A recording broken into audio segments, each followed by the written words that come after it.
Good morning students.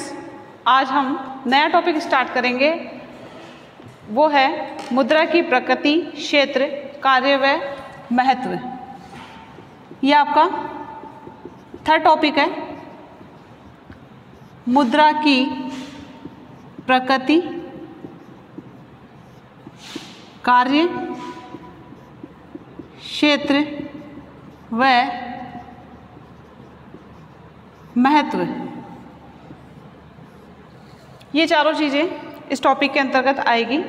मुद्रा जो कि बहुत ही आर्थिक जगत की आवश्यक वस्तु मानी जाती है, क्योंकि बिना मुद्रा के कोई भी काम नहीं हो सकता है। तो हर व्यक्ति या प्रत्येक व्यक्ति जो है मुद्रा को प्राप्त करने के लिए आर्थिक क्रियाएं करता है, और जितनी मुद्रा वो प्राप्त करता है उतनी ही वो ज़्यादा से ज़्यादा वस्तुएं और सेवाएं खरीदता है, और उन वस्तुओं और सेवाओं को खरीदकर अपनी संतुष्टि को अधिक से अधिक करता है। व्यक्ति जब सेटिस्फाई या संतुष्टि ज़्यादा प्राप्त करेगा तभी तो वो और ज़्यादा मुद्रा प्राप्त करने की कोशिश करता है। तो आर्थिक सिद्धांत में चाहे व्यष्टि अर्थशास्त्र हो या समष्टि अर्थशास्त्र हो, इन दोनों ही अर्थशास्त्र में मुद्रा का विशेष महत्व माना जाता है। अपन ने फर्स्ट टॉपिक किया था, उसमें आपको मैंने बताया था कि अर्थशास्त्र को दो भागों में बांटा हुआ है। अर्थशास्त्र को दो भागों में बांटा है, एक तो था आपका व्यष्टि अर्थशास्त्र और एक था आपका समष्टि अर्थशास्त्र। और ये व्यष्टि और समष्टि अर्थशास्त्र किसने बांटा था? सबसे पहले इन शब्दों का प्रयोग रैगनर फिश ने 1933 में किया था। तो व्यष्टि अर्थशास्त्र हो चाहे समष्टि अर्थशास्त्र हो, इन दोनों ही अर्थशास्त्र में इस मुद्रा का महत्व माना जाता है। अब व्यष्टि अर्थशास्त्र क्या होता है, समष्टि अर्थशास्त्र क्या होता है, ये मैंने आपको फर्स्ट टॉपिक में ही क्लियर कर दिया था। समष्टि अर्थशास्त्र में प्रमुखतया 3 प्रश्नों से संबंधित मानी गई है समष्टि अर्थशास्त्र, जिसमें एक आता है आपका आर्थिक विकास।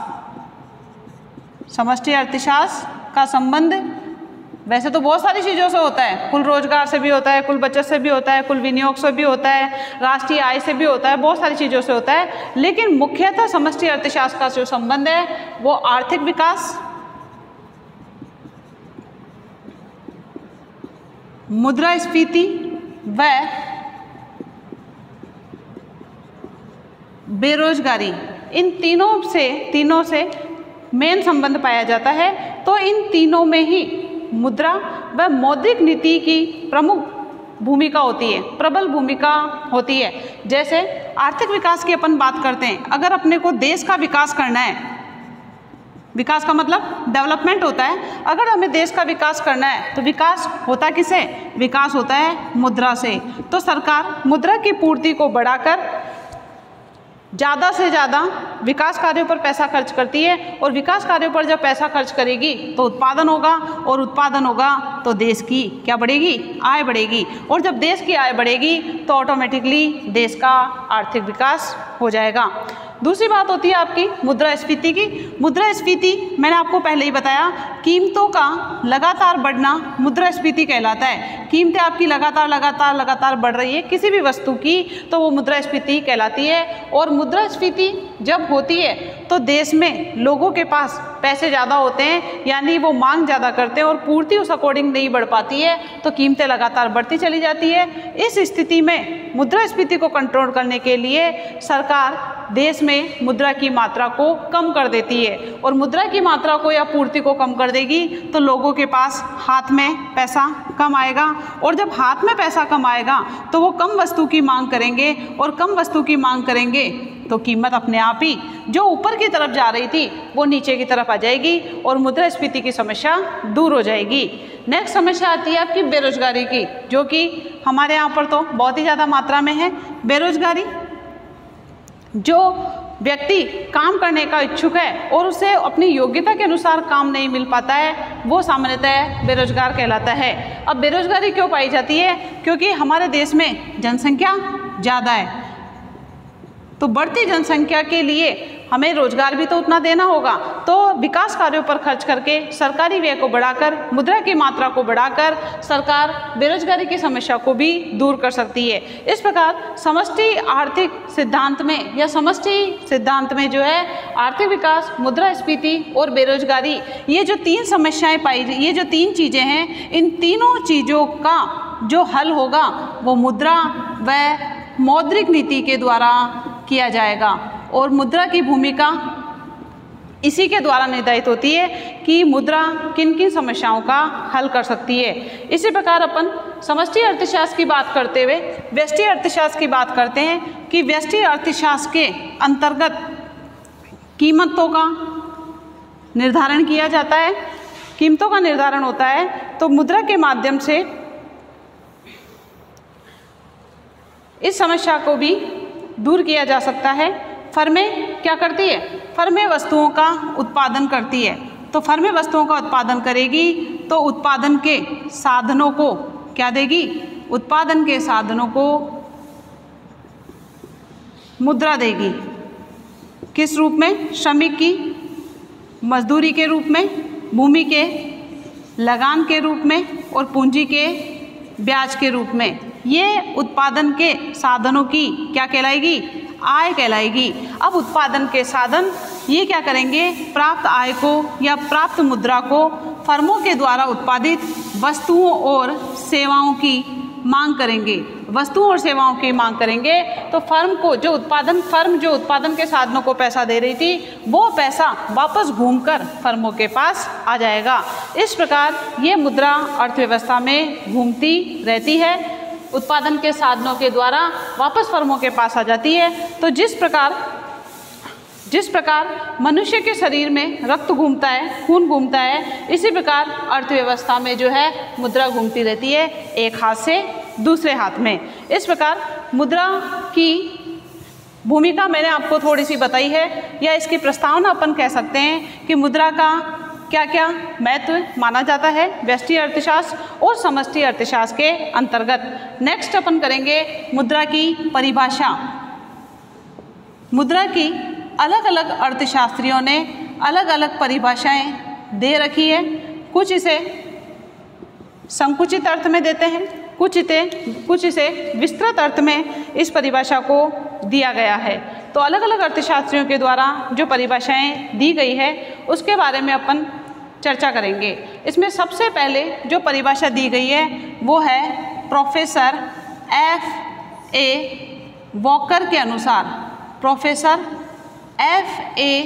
वॉकर ने मुद्रा की क्या परिभाषा दी है? वो ये कहते हैं कि मुद्रा वह है जो मुद्रा का काम करे। इन्होंने बहुत ही इजी परिभाषा दी है। मुद्रा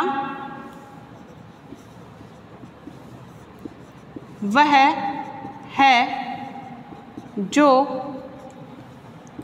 मुद्रा का काम करे। इन्वर्टेड कॉमा में करनी है इस परिभाषा को। F.A. वॉकर जो अर्थशास्त्री हैं उन्होंने ये कहा है मुद्रा वह है, मुद्रा एक ऐसी वस्तु है या एक ऐसा पदार्थ है जो मुद्रा का काम करे। यानी जो वस्तु बनाई जाती है वो उस काम को करेगी तो वो उसका परिभाषा या उसकी परिभाषा कहलाती है। दूसरी जो है हार्टले विदर्स, ये प्रसिद्ध अर्थशास्त्री थे। इन्होंने भी मुद्रा की परिभाषा इस प्रकार दी है कि मुद्रा वह पदार्थ है जिसकी सहायता से हम वस्तुओं व सेवाओं का क्रय विक्रय करते हैं। इन्होंने क्या कहा है? मुद्रा वह पदार्थ है जिसकी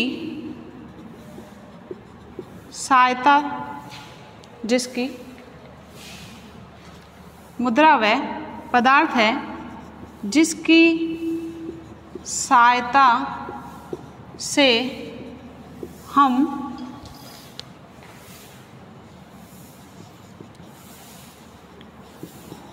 वस्तुओं व सेवाओं का क्रय विक्रय करते हैं। यह आपकी हार्टले विदर्स के द्वारा परिभाषा दी गई है। हार्टले विदर्स क्या कहते हैं? मुद्रा वह पदार्थ है, मुद्रा वह चीज़ है या वह पदार्थ है जिसकी सहायता से हम वस्तुओं व सेवाओं का क्रय विक्रय करते हैं। क्रय का मतलब होता है खरीदना और विक्रय का मतलब होता है बेचना। कैसे?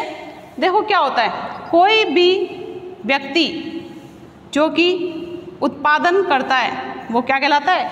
उत्पादक कहलाता है। अब वो वस्तुओं का उत्पादन कर रहा है, वस्तुओं और सेवाओं का उत्पादन कर रहा है, इससे वो आय प्राप्त करेगा और इस आय को दूसरी वस्तुओं और सेवाओं पर जो उसे आवश्यक होगी उन वस्तुओं और सेवाओं पर खर्च करेगा।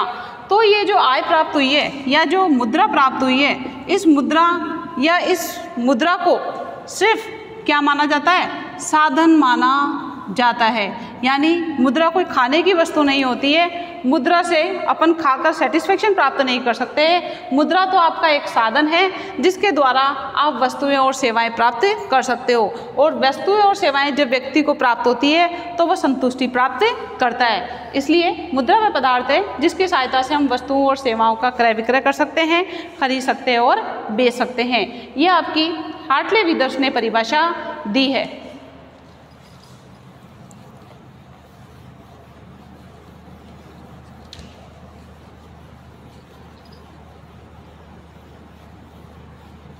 इसी प्रकार आगे प्रोफेसर काउथर ने भी एक परिभाषा दी है। प्रोफेसर काउथर ये भी एक प्रसिद्ध अर्थशास्त्री थे। वो ये कहते थे कि मुद्रा वह वस्तु है जो विनिमय के माध्यम के रूप में सामान्यतः स्वीकार होती है। मुद्रा वह वस्तु है जो सामान्यतया विनिमय के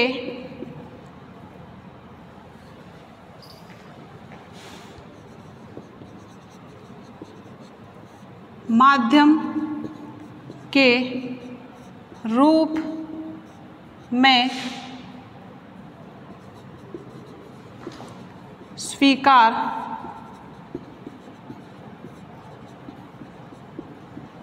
होती है। ये कहते हैं मुद्रा वह वस्तु है जो विनिमय के माध्यम के रूप में सामान्यतः स्वीकार होती है और साथ में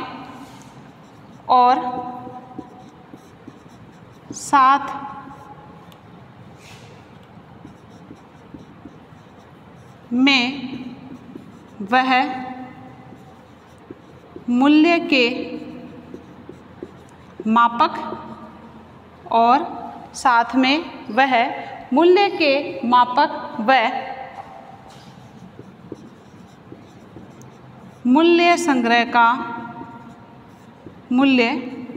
का काम करती है। ये प्रोफेसर काउथर के द्वारा परिभाषा दी गई है मुद्रा की, कि मुद्रा वह वस्तु है जो सामान्यतः विनिमय के माध्यम के रूप में, विनिमय के माध्यम का मतलब होता है लेन देन। आप बाजार में कोई भी वस्तु लेने जाते हो तो पैसे ही तो लेके जाते हो, मुद्रा लेके जाते हो। वो मुद्रा देकर आप अपनी आवश्यकता की वस्तुएं और सेवाएं खरीद लेते हो। तो वो पैसा किसके पास चला गया? जिससे आप कोई वस्तु लेके आए हो। अब वो व्यक्ति क्या करेगा? उस मुद्रा से अपनी आवश्यकता की वस्तुएं खरीदेगा। इस प्रकार मुद्रा विनिमय के माध्यम के रूप में यानी लेन देन के रूप में स्वीकार की जाती है। अगर आप इसकी जगह किसी भी व्यक्ति को ये बोलो कि मेरे पास पैसा नहीं है, इसकी जगह आप चेक ले लो, या इसकी जगह जो है आप ज्वेलरी ले लो, या इसकी जगह जो है ज़मीन ले लो, जायदाद ले लो, कोई भी चीज़ ले लो, तो हो सकता है वो व्यक्ति मना कर दे।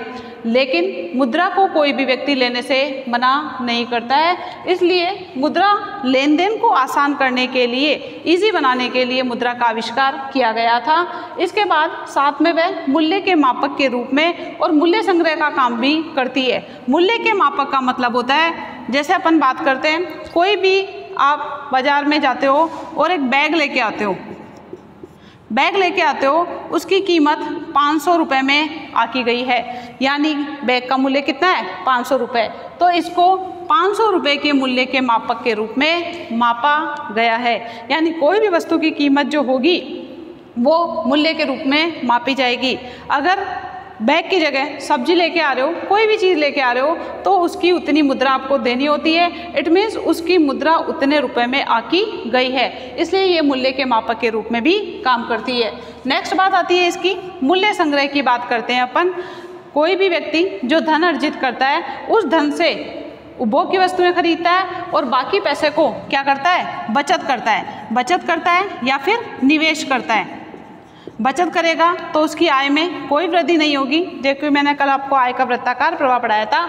जबकि अगर वो निवेश करता है तो उसकी आय क्या होती है, बढ़ जाती है। इस बढ़ी हुई आय से वो शेयर्स खरीद सकता है, संपत्ति खरीद सकता है, ज्वेलरी खरीद सकता है, जमीन जायदाद खरीद सकता है, फैक्ट्रियाँ वगैरह खोल सकता है, यानी वो जो भी इकट्ठा रहा है वो मूल्य संग्रह का काम कर रही है। अब जब उसके पास जमीन जायदाद, शेयर्स, आभूषण वगैरह हो जाते हैं उसके पास, अगर उसे कभी पैसों की आवश्यकता होती है तो वो इनको बेचकर, इन चीज़ों को बेचकर क्या प्राप्त कर सकता है, मुद्रा प्राप्त कर सकता है। इस प्रकार ये मूल्य संग्रह का भी काम करती है। ये प्रोफेसर काउथर के द्वारा दी गई परिभाषा है। इस परिभाषा में मुद्रा के, ये जो प्रोफेसर काउथर है, इस परिभाषा में जो है मुद्रा के दो प्रमुख कार्य बताए गए हैं। एक तो सामान्य स्वीकृति का, सामान्य स्वीकृति का मतलब है सभी व्यक्तियों को ये स्वीकार होनी चाहिए, पहली बात तो ये आती है। और दूसरी बात आती है इसमें कि व्यापक रूप में मुद्रा जो है मूल्य के मापक और मूल्य संग्रह का काम भी करती है। ये दो मेन चीज़ें इसके अंतर्गत बताई गई है प्रोफेसर काउथर के द्वारा। नेक्स्ट परिभाषा जो है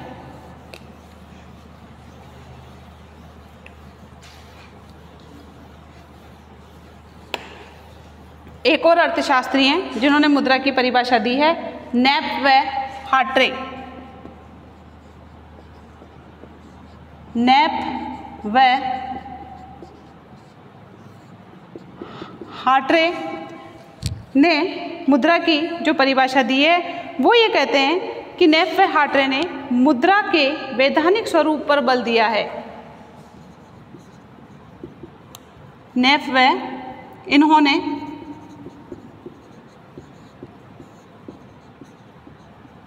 मुद्रा के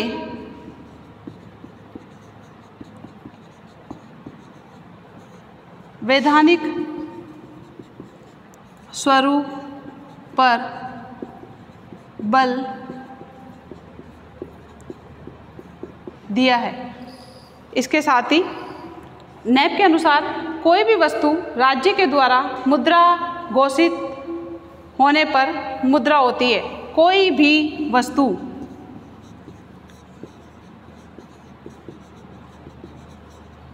राज्य या सरकार के द्वारा, राज्य या सरकार के द्वारा मुद्रा घोषित होने पर मुद्रा घोषित होने पर मुद्रा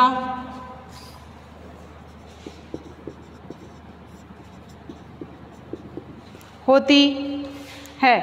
अतः उसने मुद्रा के लिए कानूनी स्वीकृति को आवश्यक माना है। अतः उन्होंने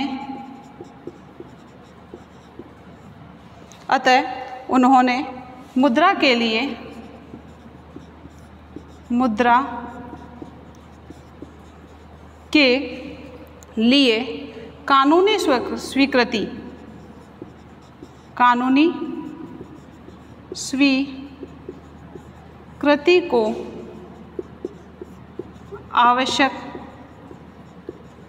कानूनी स्वीकृति को आवश्यक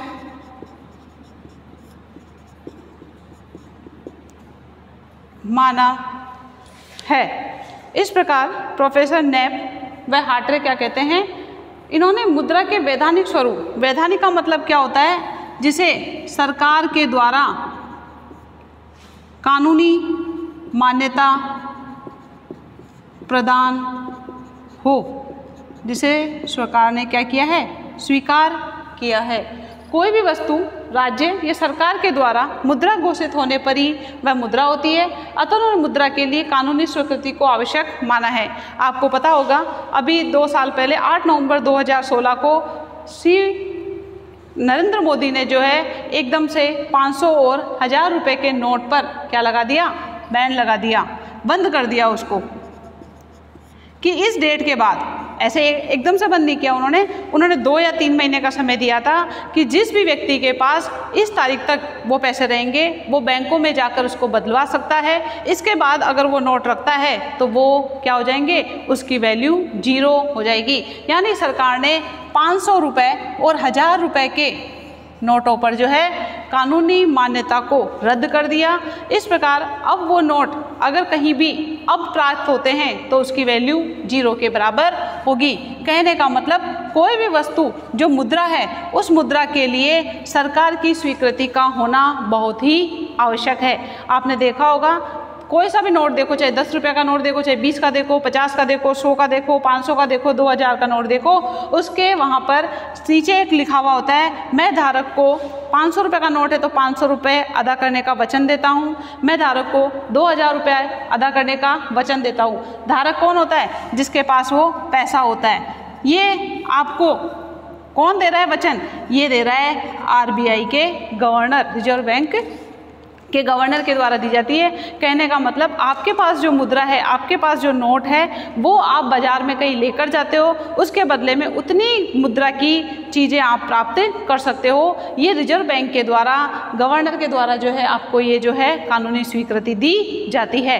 अगर कोई भी नकली नोट वैसा का वैसा बिल्कुल हूबहू बनाकर अगर उसको बाज़ार में दे तो उसे कोई भी स्वीकार नहीं करेगा, क्योंकि वो नोट नकली है, उसे कानून के द्वारा कोई भी स्वीकृति प्रदान नहीं की गई है। इसलिए नेप व हार्ट्रे जो है वो कहते हैं कोई भी मुद्रा वह मुद्रा होती है जिसे कानून के द्वारा सामान्यतः स्वीकृति प्रदान की जाती है, तभी वो मुद्रा कहलाती है, अन्यथा वो मुद्रा नहीं कहलाएगी। इस प्रकार विभिन्न अर्थशास्त्रियों ने जो है मुद्रा की अपने अपने तरीके से परिभाषाएं दी है, जो कि इस प्रकार थी। नेक्स्ट अपन बात करेंगे कि ये जो मुद्रा की अपन बात कर रहे हैं कि अपन शुरू से कि मुद्रा क्या है, मुद्रा की परिभाषा दी है, मुद्रा क्या काम करती है, इसके अलावा ये सारी चीज़ें हैं। तो मुद्रा की सबसे पहले, क्योंकि जब पहले मुद्रा नहीं थी तब भी तो काम होता था, तो मुद्रा की आवश्यकता वास्तव में पड़ी क्यों है, क्यों या किस कारण से मुद्रा की मुद्रा का आविष्कार किया गया है, इसके बारे में अपन पढ़ेंगे। इसमें पहले जब मुद्रा नहीं थी तो पहले वस्तु विनिमय प्रणाली थी। वस्तु विनिमय प्रणाली, पहले भी वस्तुएं और सेवाएं प्राप्त होती थी, अभी भी वस्तुएं और सेवाएं प्राप्त हो रही है, सिर्फ इसका माध्यम बदल गया, लेने देने का तरीका बदल गया। कैसे? मान लो राम है, राम ने मक्का का उत्पादन किया, जबकि श्याम ने बाजरा बोया या बाजरे का उत्पादन किया।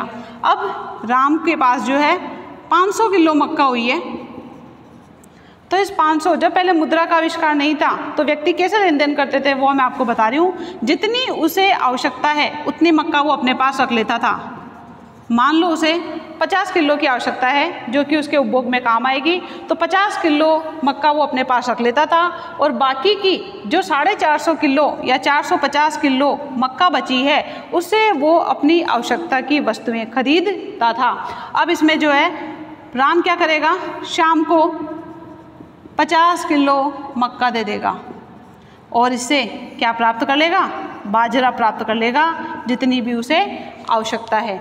इसके बाद वो 100 किलो जिसने गेहूं का उत्पादन किया है उसको मक्का दे देगा।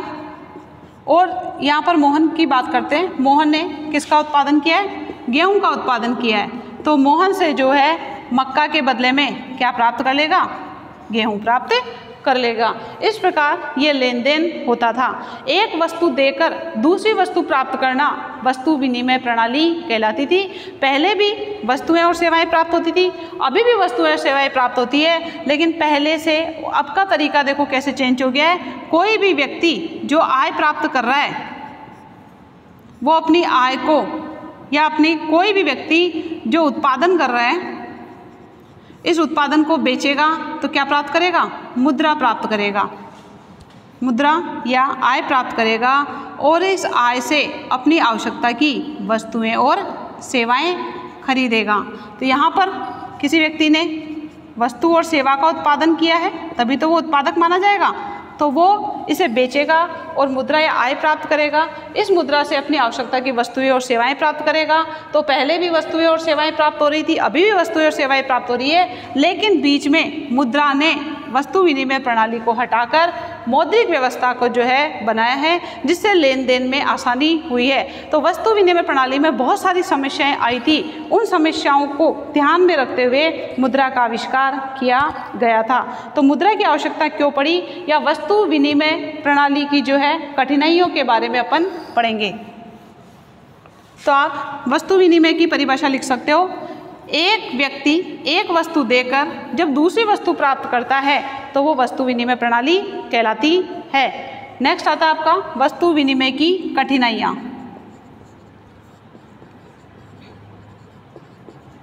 वस्तु विनिमय की कठिनाइयाँ, या आप इसको मुद्रा की आवश्यकता क्यों पड़ी, मुद्रा की आवश्यकता क्यों पड़ी, या इसका आविष्कार क्यों किया गया, इसके बारे में करेंगे। तो वस्तु विनिमय प्रणाली की कठिनाइयों को दूर करने के लिए मुद्रा का आविष्कार किया गया था, या मुद्रा की आवश्यकता पड़ी थी। इसमें सबसे पहले आवश्यकता के दोहरे सहयोग का अभाव, ये वस्तु विनिमय की क्या है? कठिनाई है। आवश्यकता के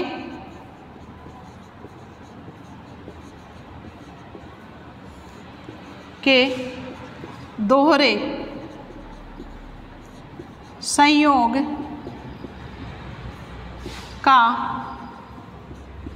अभाव, ये कठिनाई क्या कठिनाई है, इसके बारे में पढ़ेंगे अपन। ये वस्तु विनिमय प्रणाली की कठिनाई है। छोटा क्वेश्चन आता है, वस्तु विनिमय किसे कहते हैं, और वस्तु विनिमय प्रणाली की 2 कठिनाइयाँ या 4 कठिनाइयों का वर्णन कीजिए। वस्तु विनिमय प्रणाली के लिए ये आवश्यक था कि 2 ऐसे व्यक्तियों का तालमेल बैठे जो एक दूसरे की वस्तु चाहते हो। जैसे कि मान लो मोहन है और यहाँ पर सोहन है। मोहन ने गेहूं का उत्पादन किया और सोहन ने सरसों का उत्पादन किया। दोनों ने अलग अलग वस्तुओं का उत्पादन किया। अब मोहन जो कि सरसों प्राप्त करना चाहता है तो मोहन सोहन को सरसों गेहूं दे देगा और सोहन को उसे क्या देना पड़ेगा? सरसों देना पड़ेगा। लेकिन ज़रूरी नहीं है कि सोहन को गेहूं की आवश्यकता हो सकता है उसके पास गेहूं पहले से पड़े हो सकता है उसने गेहूं कहीं और से अरेंज कर लिए हो। तो इस प्रकार इनमें जो है वस्तु विनिमय नहीं हो पाएगा कि पहला व्यक्ति जो दूसरे व्यक्ति को वस्तु दे रहा है, जरूरी नहीं है कि दूसरे व्यक्ति को उस वस्तु की आवश्यकता हो। इस प्रकार आवश्यकता के दोहरे सहयोग की समस्या ये सामने आई। मुद्रा के आगमन से ये कठिनाई काफ़ी सीमा तक जो है दूर हो गई। अब प्रत्येक व्यक्ति अपनी वस्तु या सेवा के बदले में पहले क्या प्राप्त करेगा? मुद्रा प्राप्त करेगा। अब मान लो, अब अपन बात करते हैं, मोहन ने गेहूं का उत्पादन किया और उन गेहूं को बेचकर क्या प्राप्त की? मुद्रा प्राप्त की। अब ये मुद्रा जितना उसे सरसों चाहिए, ये इसे मुद्रा देकर अपनी आवश्यकता की वस्तु जो है सरसों खरीद सकता है। अब जब सोहन को ये मुद्रा प्राप्त हो गई, सोहन को जो वस्तु, मान लो उसको मक्का की आवश्यकता है तो वो मक्का खरीद सकता है, जवार की आवश्यकता है तो जवार खरीद सकता है, इसके अलावा और भी कोई वस्तु की आवश्यकता है तो वो वस्तु खरीद सकता है। इस प्रकार मुद्रा के आविष्कार से आवश्यकता के दोहरे सहयोग की समस्या दूर हो गई। पहले दो व्यक्ति आपस में जब दोनों वस्तुओं की उनको जरूरत होती तभी वो एक दूसरे से लेन देन कर सकते थे, लेकिन मुद्रा के आविष्कार के द्वारा इस समस्या का समाधान हो सका। दूसरी कठिनाई आती है आपकी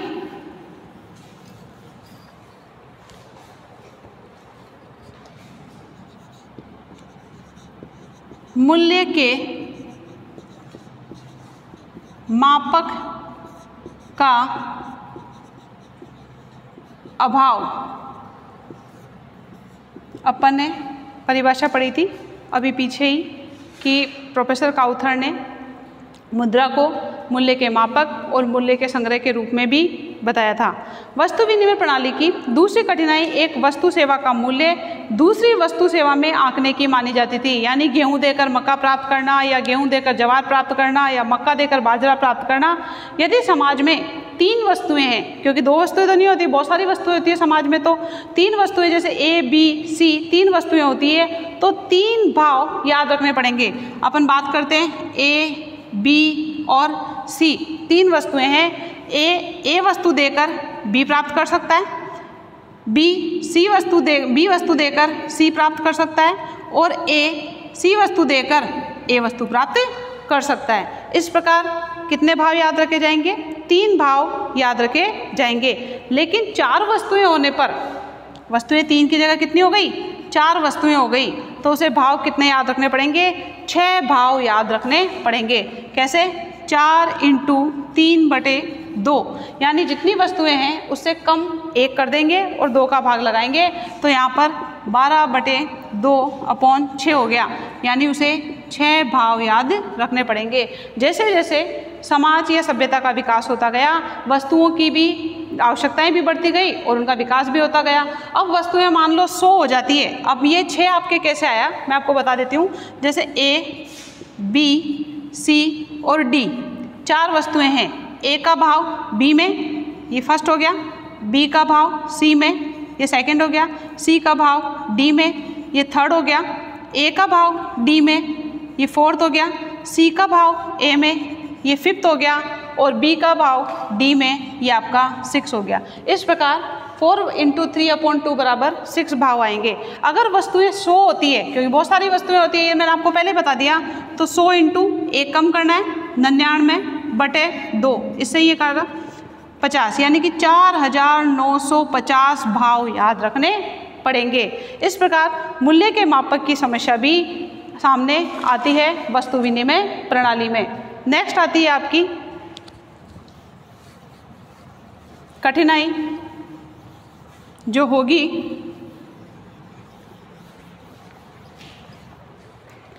वस्तुओं की अविभाज्यता की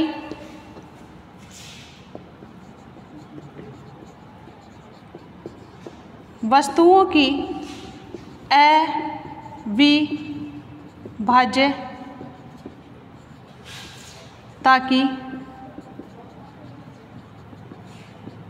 समस्या, ये भी वस्तु विनिमय प्रणाली की कठिनाई होती है। वस्तु विनिमय प्रणाली की ये तीसरी या थर्ड कठिनाई मानी जाती है। कुछ वस्तुएं ऐसी होती है जिनका विभाजन करना संभव नहीं होता है। मान लीजिए एक व्यक्ति के पास एक गाय है, एक व्यक्ति के पास क्या है? एक गाय है, और उसे कोई वस्तु चाहिए, जैसे जूते चाहिए। अब वो जूते लेकर गाय का विभाजन तो नहीं कर सकता है। इस प्रकार जब विभाजन की समस्या आती है तब वस्तु विनिमय प्रणाली में समस्या पाई जाती है। तो जब तक गाय की कीमत के बराबर उसे विभिन्न प्रकार की वस्तुएं प्राप्त नहीं होगी, तब तक उसे लेन देन करने को वो तैयार नहीं माना जाएगा। क्योंकि अगर वो एक गाय देकर जूते लेता है, एक जोड़ी या 2 जोड़ी जूते लेता है, तो गाय वाले को क्या रहेगा? नुकसान रहेगा। तो वो जितनी वस्तुएं या जितनी चीज़ दे रहा है उसके बराबर उसे उतनी वस्तुएं प्राप्त होनी चाहिए। अब वस्तु विनिमय प्रणाली के बाद अगर मौद्रिक व्यवस्था की बात करते हैं तो वो गाय देकर या गाय को बेचकर मुद्रा प्राप्त करेगा और इस मुद्रा से अपनी विभिन्न आवश्यकताओं को पूरा कर सकता है। इस प्रकार तीसरी समस्या का भी समाधान हो सकता है। एक लास्ट समस्या है आपकी फोर्थ, भविष्य के लिए मूल्य संग्रह की कठिनाई। भविष्य के लिए मूल्य संग्रह की कठिनाई, ये वस्तु विनिमय प्रणाली की लास्ट कठिनाई मानी जाती है, लास्ट समस्या मानी जाती है। वस्तु विनिमय प्रणाली में व्यक्ति के लिए धन संग्रह करना कठिन होता है क्योंकि व्यक्ति अनाज के रूप में, पशुओं के रूप में, इनके रूप में धन इकट्ठा करता है। अनाज वगैरह खराब हो जाता है, पशु वगैरह मर जाते हैं, इस प्रकार जो इसमें ये समस्या आती है। जबकि मुद्रा का जब आविष्कार किया गया था तो मुद्रा के आविष्कार के द्वारा जब व्यक्ति धन अर्जित करता है, आय अर्जित करता है, इस मुद्रा से वो आभूषण जिसको ज्वेलरी बोलते हैं वो खरीद सकता है, जमीन जायदाद खरीद सकता है, शेयर्स खरीद सकता है, प्रॉपर्टी में इन्वेस्टमेंट कर सकता है जो कि खराब नहीं होती है। इस प्रकार भविष्य में मूल्य संग्रह की समस्या भी जो है मुद्रा के द्वारा दूर की जा सकती है। ये आपकी वस्तु विनिमय प्रणाली की कठिनाइयाँ थी। कल अपन नेक्स्ट क्लास में मुद्रा के कार्य पढ़ेंगे। Thank you.